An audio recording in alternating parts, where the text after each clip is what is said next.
Hello lovelies. Today I am really looking forward to filming a VR to Kelly at Truth in Story. She's got a brilliant tag out at the moment about our irreplaceable decks. So our decks that we don't feel like we could bring another deck in to work in their place. They are decks that we use for certain reasons, or we're connected to for certain reasons, that another deck, a different deck, couldn't fill the space of. Decks that no other deck can stand in their shoes. So the first treasured deck, it's treasured and a favourite as well as irreplaceable, is the Tarot Avatara by Gabby Angus West. So it's amazing. But what makes it irreplaceable? Well, I don't think any deck has ever captured the essence of Frida Kahlo, the amazing woman and artist, so profoundly. I think in the guidebook, the imagined diary entries, it literally makes you feel like you're having meetings with Frida and you're getting answers to the question of what would Frida do. And that is a question that I've carried with me from a young girl. What would Frida do? I've always been obsessed with art. I've always loved Frida Kahlo. As I got older and learned about her life story, I became even more enamoured with her as an icon. She also has some strange synchronicities of the path that I have also walked as well. So I almost feel like we have a connection. There is a connection there, and art to save yourself as well is probably the tagline of my existence too. And this deck just profoundly connects me to that. Now, I do have other Frida decks. I have this one, the Frida Kahlo Tarot. I also have two versions of these, and both of these I love too. This Frida Kahlo Tarot is more of a pip deck, you can see, and it does have photographs of Frida in there as well. So there is an essence of Frida in this one, but this deck, it's more removed. It doesn't actually make you feel like you're having a conversation with Frida like the Tarot Avatara does.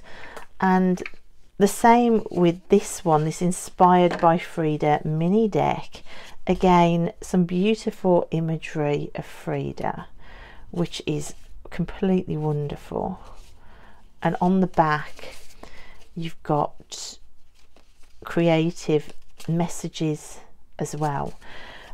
And I love both of those decks, but nothing steps in the shoes of the Tarot Avatara. It's Thoth inspired and incredible, and it is just a deck that it's always going to be a complete favourite. Yeah, so the Tarot Avatara is completely irreplaceable. Next, another one that is going to be no surprise to anybody is the deck that I've got in here, which is the Arthurian Tarot. Of course, I am working through this book at the moment. At the back of the book, you've got the Hallowed Quest, which takes you through a whole year of working with different cards. You get spreads, you get questions to journal over the week, you get meditations given to you over the week. There's sometimes tasks to do, which takes you through the landscape of this deck. I think to take a deck and to quest with it over an entire year, and to get to profoundly know it, to work with it daily, to path work into the cards, to get to know the landscape of the deck, it just connects you to it, so that although I could pathwork with other decks and I could do meditations with other decks, nothing for me will replace this one because of the experiences that I am having with it, the moments in meditation that are incredible, all the pathworking sessions that rip me out onto a completely different plane and reveal secrets to me that are just jaw-dropping. So yeah, for the landscape and the world that this deck offers up, there is nothing else that could replace it and stand in its shoes. So for that, the Arthurian Tarot for me is another irreplaceable deck. The next one is this one, the Crow Tarot. Now this one lives upstairs on my deity altar, because this is the tarot that I use to talk with the Morrigan. This is the deck that she calls me through, not in big spreads. The Morrigan is way more direct than that. We are talking single card pulls, and I've had the same card out on my Morrigan altar for the last 3 months because every time I've gone to put it away, I've heard a screaming voice telling me, don't you dare. Yesterday I actually got the first nod that I could put the card away and pull another one. So I think when I finished this this VR, I think that's the next thing I'm going to do. I'm going to go and light some candles and pull another card, and I wonder how long that card will stay out for. But I can't imagine pulling a different deck anymore for this job, for deity work at the altar with the Morrigan. Yeah, nothing else would do. I'm used to doing this. I'm used to using this. I'm used to using these images. This is the deck that I get told to pull. So nothing can fill the Crow Tarot's shoes now. So it's another irreplaceable deck. While we are talking about voices coming through decks, let's stick to that idea and let's go to this specific version of the Rider-Waite deck, the original Rider-Waite, which was my very first Rider-Waite deck. It's the one with these backs, bought just as a study deck. I've told this story before many times, and until the day that my dad's voice came through this, my much loved, gentle dad, who is still sorely missed some 15 years on from his passing. I was very clearly instructed by my dad's voice coming through one day completely unexpectedly, asking me to go and get your deck. Which one? This one, very specific. Go and get your deck. And probably out of all of my decks, this more traditional one would have been the one that my dad would have told me to go and get. And the readings that I've done with this every time I've been called have been incredible. This is a card that comes out on repeat to show me that it is my dad, which again has, you know, meanings that it would be that card. And this has held me up in times of real pain, this deck, and hearing confirmation from my dad about different things. Yeah, so this would be completely irreplaceable. No other deck can do what this does. No other deck holds my dad's voice. No other deck has talked to me with my dad's voice either. So it's completely and utterly irreplaceable. And another one in the same vein, for a specific person's voice coming through it, completely and utterly, totally unexpected, is this one, the Tarot Grand Lux. Now, I am not really a Marchetti fan. The artwork just doesn't really, it isn't really my thing at all. But I was gifted this in a box of decks from a really kind friend who sent me some decks that she was no longer working with and wondered whether I would like to give them a go. And this is one of the decks in there. And it had been sat on my shelf for a while, not really used, and I decided that, come on, let's give this deck a fair shot. And it's funny that this one should come out, because this is probably the card that made me realise there was a voice coming through. On the very first reading, I felt a bit like when my dad's voice came through, a strange voice coming through. Just sounded like my mother's mother, so my maternal grandmother, who had died when I was about 10. She was a foreboding woman. She really was incredibly outspoken. Her story is incredible. Slightly a scary woman, really, but we had a wonderful connection, because when she was ill in her final years, she came to live with us, and we were living in caravans at the time while my dad built our house in the country, and she had a caravan all to herself, and I would go and sit in the caravan with her for hours on end and read to her as a little girl. So I recognised her voice coming through, and it was when I had finally broken away from my mum, and cards started coming out that I knew were to do with my mom, and I'm grabbing some cards as I'm seeing them that were in that reading. When those cards started to come through, I asked for clarification that it was my nan, and I said, you need to give me a card that is clarifying who you are. Give me an important memory of the two of us together. Before my nan came to live with us, she lived in a little dark house in town that was really old-fashioned, and she had like a real wood-burning fire in there for heat. And I would always sit as a really little girl and fold tapers from the newspapers that she would pick up for free, that she would use to light the fire. And next to her fire, she had like a copper drum full of these folded newspaper tapers. So whenever I visited, she would get me folding the newspapers and plaiting them into tapers. So I had in my head this vision of a silent, quiet, hidden away dark room with me plaiting tapers. And bear in mind, I didn't know this deck at all, so in my mind I thought, right, you're going to have to give me something with some sort of plait in there. And I pulled out this card as confirmation it was my nan. Quiet, dark, on your own place, the hermit, with a plait in it. And I knew immediately that it was my nan, and it was just the most awesome reading. At the end of the reading, I also asked my nan, what sign do I need to look for it to have been you? And this card came out with a deer on. Look for deers.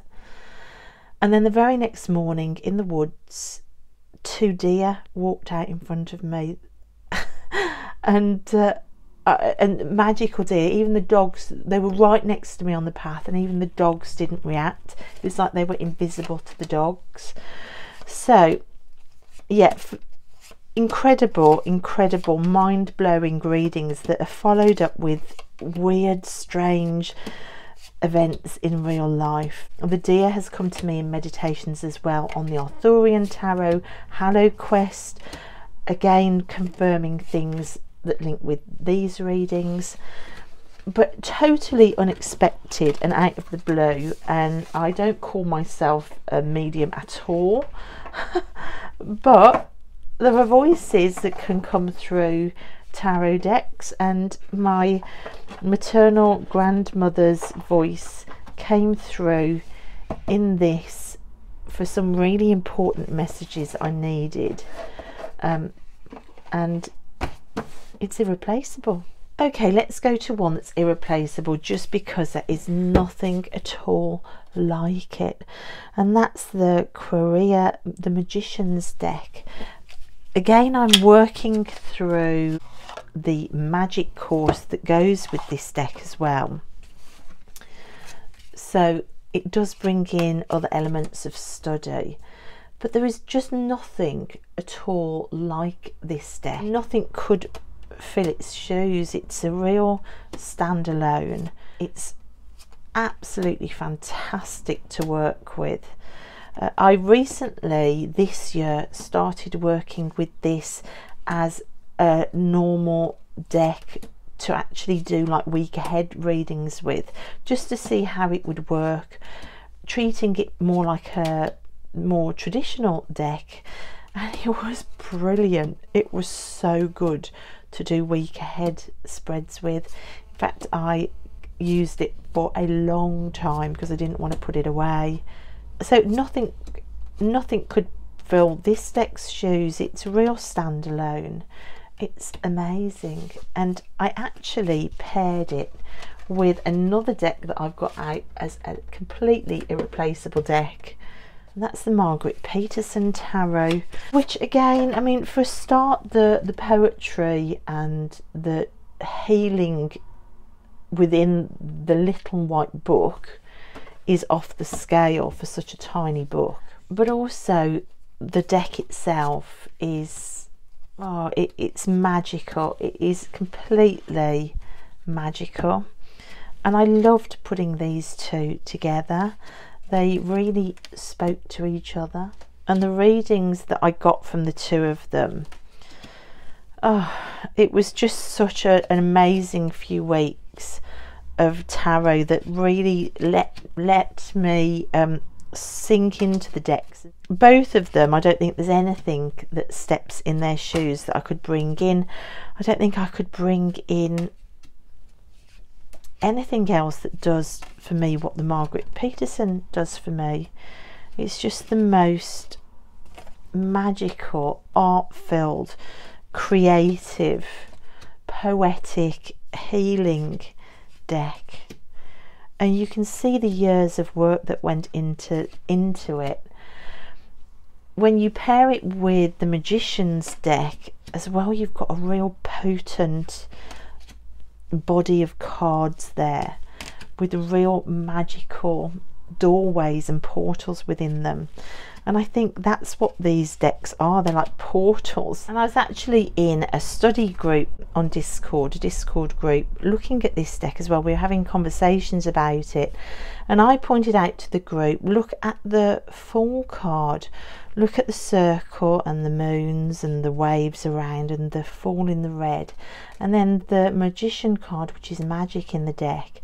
Look, you can see the Fool there, and then this vulture type bird that's behind him in the Fool card is in flight here in the magic card, and it's like you've stepped through into a world that's opened up even bigger. And people were saying, oh yeah, this is it's portals, isn't it?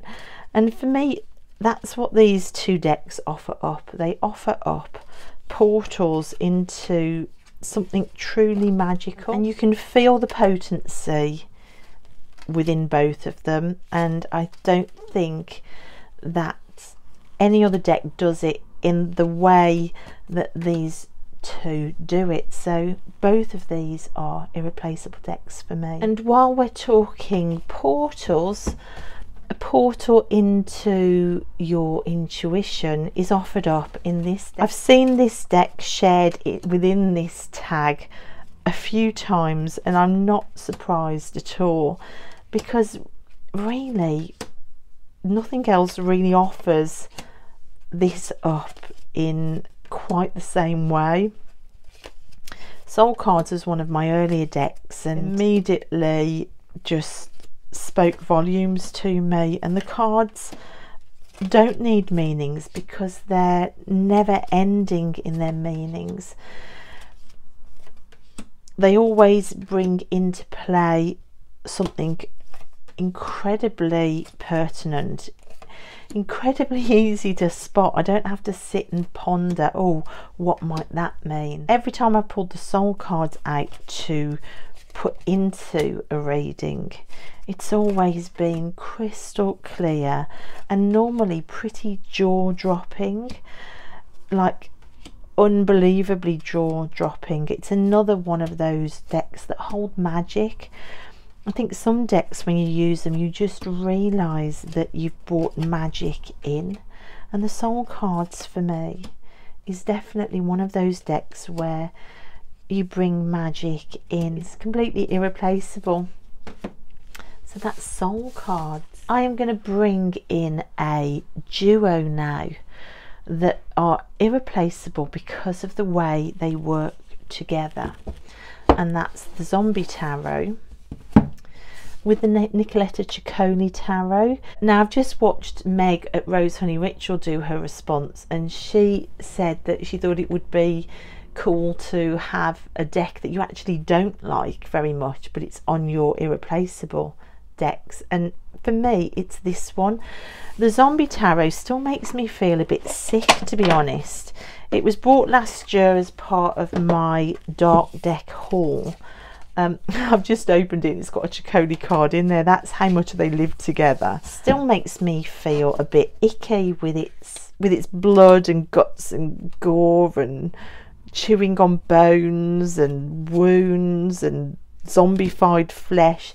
Yeah, it's not my thing, and I know people find it funny, but I still can't get past the fact it makes me feel a bit sick.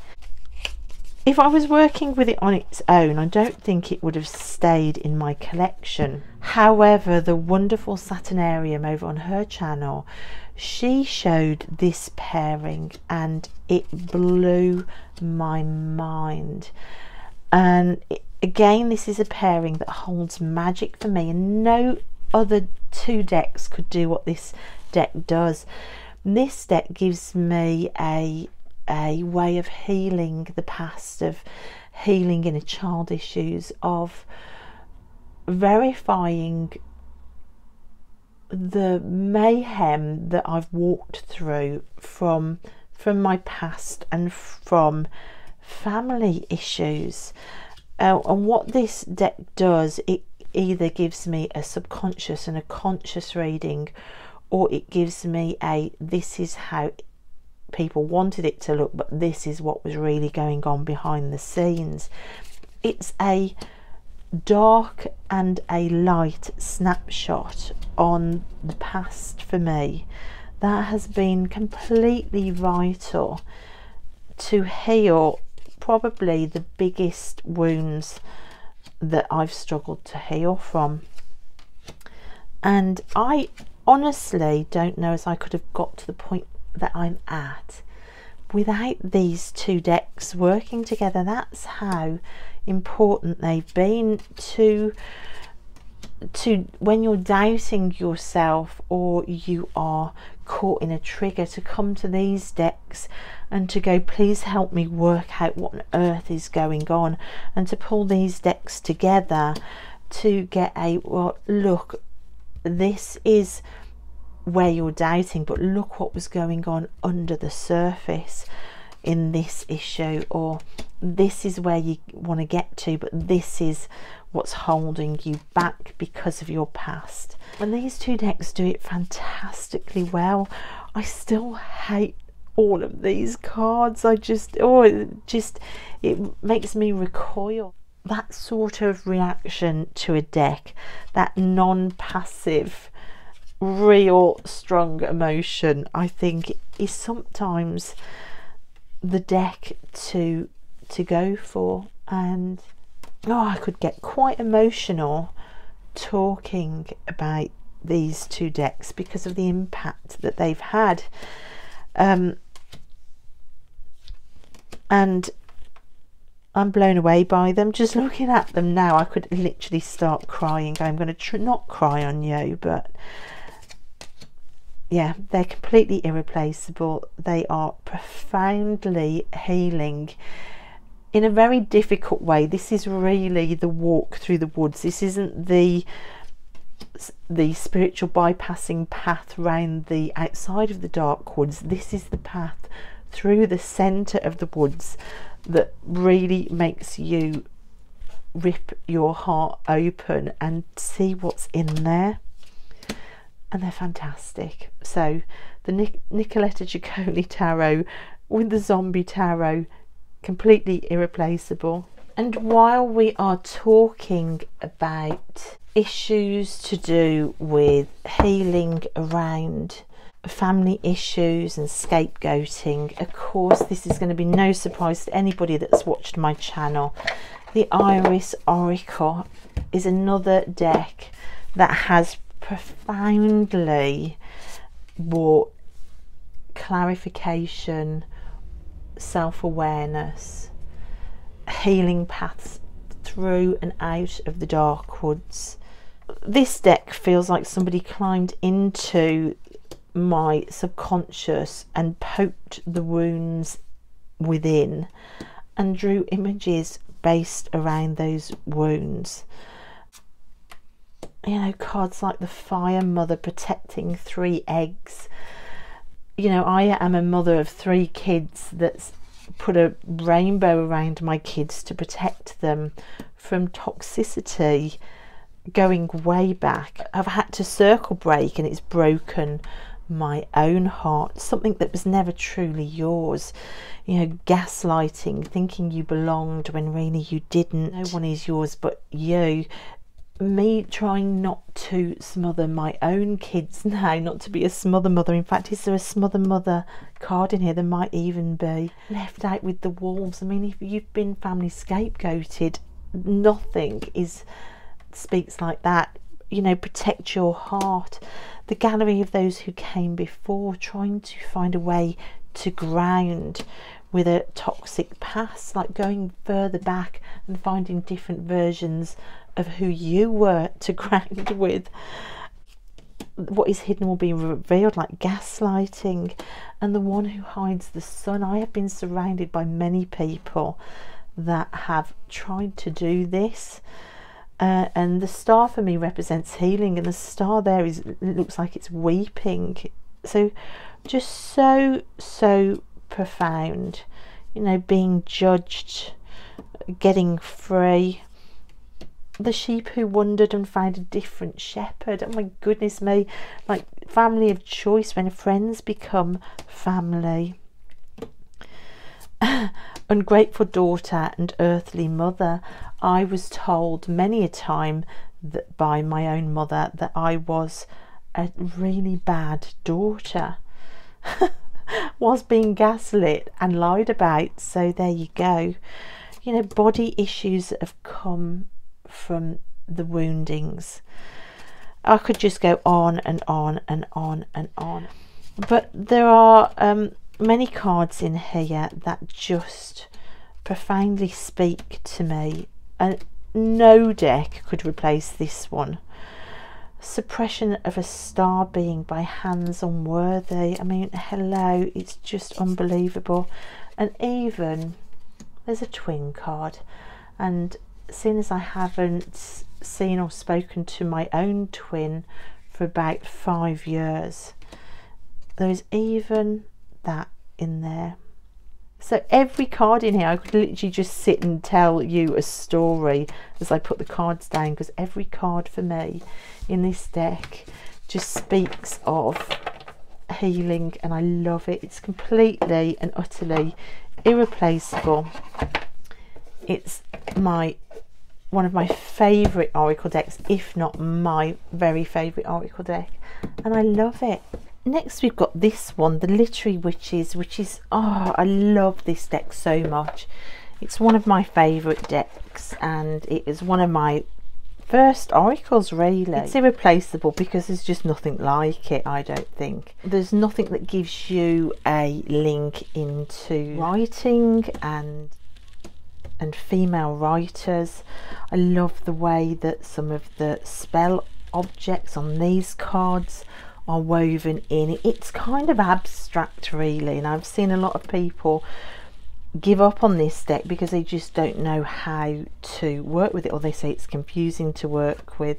I've seen a few videos where people have said that, and it does have that abstract element, I suppose. Like a book, you have to just go along and jump in with the flow of the story without knowing all the answers before you start reading, and you just have to keep turning the page. And that's how I found they just jump in, and yes, it's different to other oracles. There isn't like your keyword and your key phrase. You've got none of that. You've got these strange spell objects, and then people, and it's a combination of reading their books and taking like the feel and the essence of their books, or the few pointers from the books as well, from the guidebook for the deck, and it all kind of mushes in together.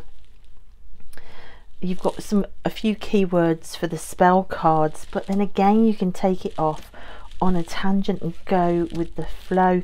And I've had some of the most amazing moments with this deck, just going with the flow and just using the cards and seeing what comes up. And I don't think there's anything like it. There's definitely nothing like it for pushing me to read outside of authors I already know, like this deck. This deck has led me to read Ariel, so Sylvia Plath's work, and The Bell Jar. Also Audre Lorde's poetry as well I've read. It's introduced me to Octavia E. Butler's work and the amazing Wild Seed book.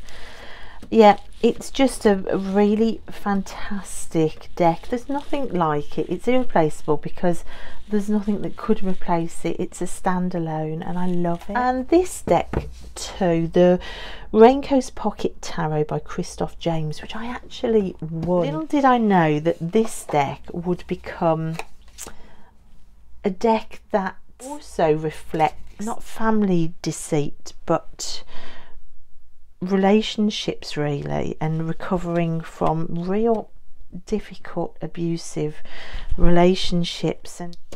But the artwork in this, it immediately started telling me its own story regardless of the cards, so much so that I began to write down the new card meanings for me. And as I worked through the deck doing that, I realised that this had got a story to tell me about my walk through abuse that was completely different to the normal tarot meanings. Yes, the tarot meanings were also woven through that story, but there was another dialogue, and I call it my soul language, the meanings of these cards for me. And this intricate artwork just offered up to me a new story, and a story that would help me to understand, to heal and to move on. So because the artwork in these cards offered up that story to me, which is unique to this deck, of course no other deck could do the same. This Empress card was my screensaver on my phone for about 2 years, because look, in this, my 3 animals that I work with are the crow, and you've got crow wings, the swan with Bridget, and you've got the swan, and the octopus. You've even got the octopus in there. I mean, you couldn't even make it up, could you? You could not even make it up. And it's things like that that started to appear in this deck that just makes this one completely irreplaceable. So that's Christoph James, the Raincoast Pocket Tarot. Another deck that will be no surprise to anybody who's watched my channel for a while is this one, the Dreams of Gaia Tarot. Of course, it goes its own way, so in that respect the very system itself is irreplaceable because there's nothing really like it. But also for me, the healing power of this deck as well, for me, it is not offered up by other decks in the same way. Also, this deck used for dream work, pulled before I go to bed, and the cards left by my nightstand to work with dream magic. I haven't found another deck that does that job like this one does. No other deck. It's stunning. It's completely stunning. It does require some work going in because it does go its own way, but that work is repaid over and over again. Nothing comes close to this deck for me, for the jobs I use it for, and I love it. I will always love it. It's just a real, it's going nowhere, shall we say, and it's just spectacular. It really is. So you can see I've got both versions. I've got the large version and the matte version, and if anybody's interested in this deck but you wanted the matte cardstock, it's the only time I would say buy both, because the guidebook that comes with the big size deck it's absolutely irreplaceable, and it's amazing, honestly. So yeah, the Dreams of Gaia, Irreplaceable in my collection. And another tarot completely goes its own way, which again I don't know what I would use in its place because of the direction it goes in, is the Tarot of Transformation. Again, a little bit like the Raincoast Pocket Tarot, this is a deck that I began to write in a book what the cards mean to me, almost like they take on their own language. It's absolutely gorgeous to work with. I don't really know what else you would put in its place.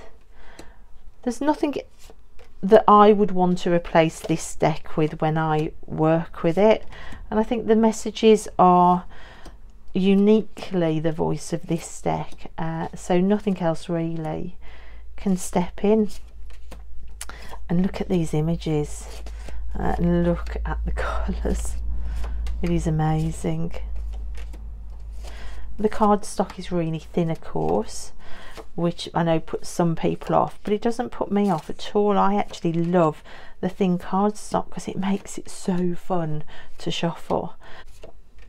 Yeah, so this is the Tarot of Transformation, another irreplaceable deck. And then another tarot, there's a lot of tarot here, is the one I keep in here, which is the Mystical Dream Tarot.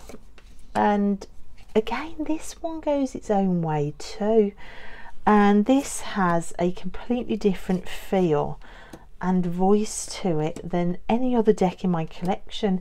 It's got a very specific energy that isn't mirrored by anything else I own, and for that reason, and its quirky take on things as well, I don't think this one could be replaced either. This is irreplaceable too. Oh my gosh, I told you I'd got so many decks to share, but this one is fantastic. I mean, you can see just by the colour palette and the images, it's just very different. It's very out there by itself, and for that reason, yeah, irreplaceable. And another one which is becoming an absolute firm favourite for me is this one, The Witch's Wisdom by Phyllis Curott. This has really stolen a big part of my heart, this deck. Again, this is a deck where the majors order is reversed, and I love that, and I know it puts a lot of people off, but I love it. Now, the witches are probably going to be on top because I'm doing a court card study with this. Yep, I thought they would be. This is irreplaceable because nothing connects me to earth like this deck does. No other deck. I love the reversed order. It's the only time in tarot that I've seen that. If you want to work with that idea of starting off in the cosmos but bringing yourself down to earth, to grounding, then this is the only deck that does that. It changes the order around, and for me that's what this deck is. It's my deck to ground myself. Any abuse survivor will tell you that often you can float away in your head because there's nothing really around you to ground you. If you've grown up with a smoke and mirrors reality and gaslighting left, right and centre, and lies distorting other people's reality of who you are as well, so you're constantly being fed back to yourself a story that isn't yours, then grounding is hard and essential to get away from that and to heal. So decks like this are really important to me, and no other deck does it like this one. So I can't think of a deck that would stand in this one's shoes either. So the Witch's Wisdom Tarot, another irreplaceable deck, and another vital component of that healing were these books by Melody Beattie. Melody Beattie, I would say, literally saved me at certain points in my life. So this deck, The Language of Letting Go by Melody Beattie, again is irreplaceable because of the healing aspect of what this deck did for me and still continues to do for me. And I don't think any deck has key phrases like this one. Learning lessons at work, and then it gives you action, because sometimes we just need that final prompt, don't we? How on earth do you do it if you've had no good examples growing up and there's only been smoke and mirrors around you? Then the today I will part can sometimes be really difficult because you've got no examples to draw on, like enjoying life. How the hell when you go about enjoying life or know how to do it when you've had no examples and it's not ever been allowed? You've been punished in the past for enjoying life. So to get a card that says today I will do something just for the fun of it, I mean, that's profound. If you've walked a similar path to me, I will find something to do that's just for me. Who knew? And I won't worry about what I should be doing. I will learn how to make myself feel good and enjoy life to the fullest. So it's a beautifully practical deck with key phrases that, if you've walked this path, you will know how important these key phrases are, like letting go of panic. Massively important if you've walked this path, and you'll realize that if you have. So today I will not be overwhelmed by panic. Panic will take my mind off my goals. It's normal to feel panic, but I simply feel it and let it go. I can get back on track by treading water until I regain my composure. I relax and know that all is well.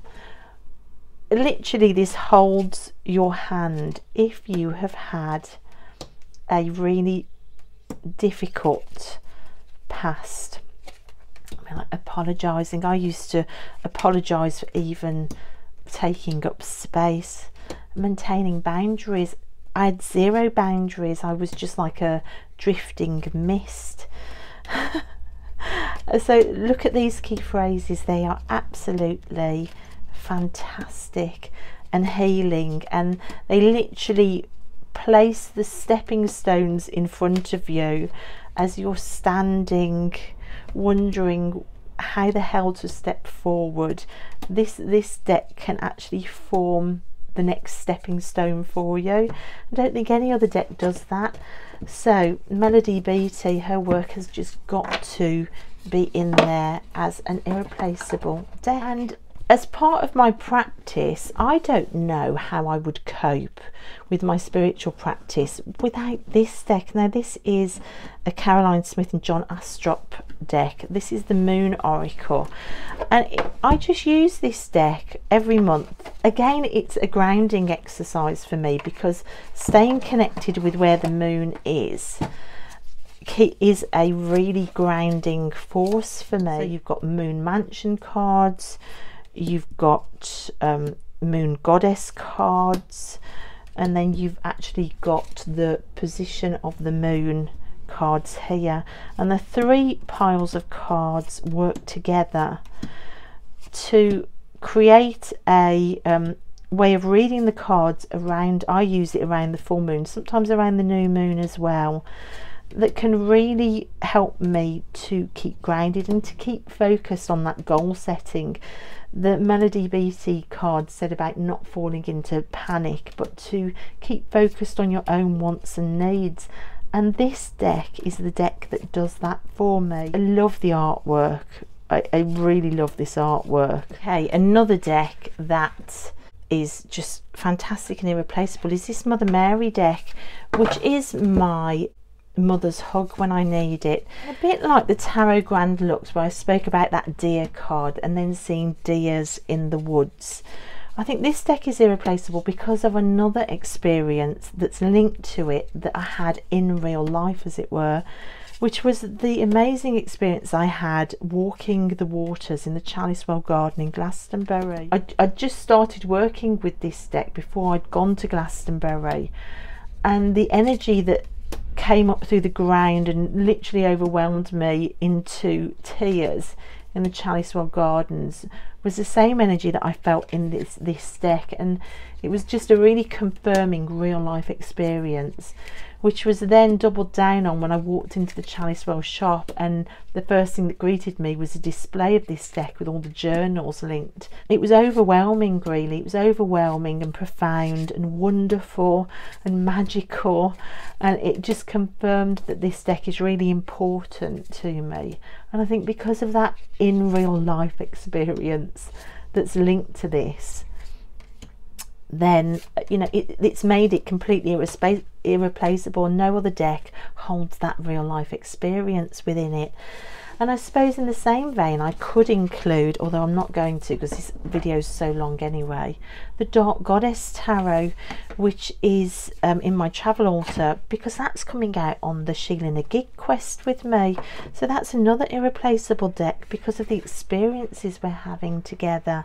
And the Barbara Walker Tarot, which is in my bag at the moment, and oh my gosh, I'll put some pictures here of me pulling cards out in real life with the Barbara Walker Tarot. I mean, what deck can replace the Barbara Walker? And then of course there's this one, the She of Insight Oracle. My gosh, this deck is so irreplaceable because it's a deck that was made by Renee over at Meadowlark Mystic. And it's channeled art, and it's irreplaceable because I watched this deck being created.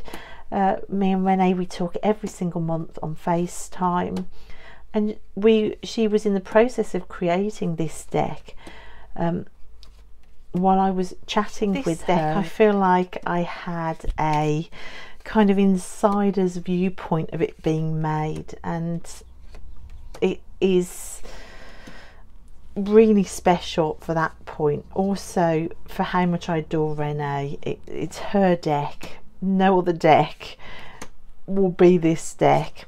And then the power of the artwork and the experience that I witnessed unfolding before me also makes this very very poignant and very powerful.